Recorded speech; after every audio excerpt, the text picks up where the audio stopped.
BTR गोरोबथानि उनावबो दिनैसिमबो एनडिएफबिनि गायसनगिरि रन्जन दैमारी बिथाङा जेलनिफ्राय उदां जायाखै। थिग बे समावनो उदालगुरि जिल्लानि बारग' एनडिएफबिफोरा गोबावजों खनसे जयै सावरायनायखौ नुनो मोननाय जादों। मख'नो गोनांदि फैगौ 21 फेब्रुआरियाव एनडिएफबिनि गायसनगिरि रन्जन दैमारीनि 65थि जोनोम सान फालिनो खौरांगिरिफोरनि गेजेराव बुंथिनायखौ नुनो मोननाय जादों। जथाइसे जिरायनानै जों सावरायलायनो जोङो गोबावथार जाबायमोन, सावरायलायनाय जायाखैमोन। बेवहाय दिनैनि बे समाव जोङो उदालगुरि जिल्ला इउनाइटेड फराम अफ एक्स एनडिएफबिआ जेसेबांखिनि जोंनि सोद्रोमाफोर दङ जों बयखौबो हांख्रायलायनानै बोथिसे ओंखाम जालायलायनानै जों सावरायलायदों।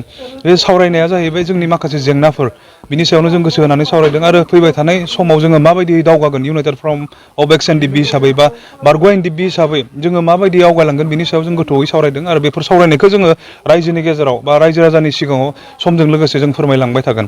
जोङो मोजां रोखोमै सावरायलांबाय आरो बयनिख्रुइ मोनसे गोसो होना सावरायनाया बेनोमोन जे 21 फेब्रुआरिया गेदेमा बिथां एनडिएफबिनि गायसनगिरि डिआर नाब्ला सारनि जोनोम सान। बिथाङा 65 इयार्स जागोन आरो बे बिथांनि जोनोम सानखौबो जोङो united forum of ex NDFB Udalguri जिल्ला कमिटिया दैफां नोलोबारियाव जोङो खुंनो देग्लाय लाहार फाहार खालामदों, अर्थात फैगौ सुक्रुबारे। बिनि सायावबो जोङो गुवारै सावरायबाय आरो आं दिनै नोंथांमोननि बे खौरां बिजोंनि गेजेरजों फोरमायहरनो हास्थायदों दैफां ओनसोलाव थानाय जेसेबांखिनि रायजो राजाफोर दङ जोङो मोनफ्रोम गामियावबो जों लाइजाम इउनाइटेड फरामनिफ्राय हैनाय जागोन आरो बे लाइजामखौ जेब्ला नोंथांमोना मोनो अब्ला डिआर नाब्ला सारनि जि 65थि जोनोम साननि बे हाबाफारियाव बयबो बाहागो लाफैनांगौ होननानै आङो दिनैनो गुरैयै खावलायहरखानाय थादों।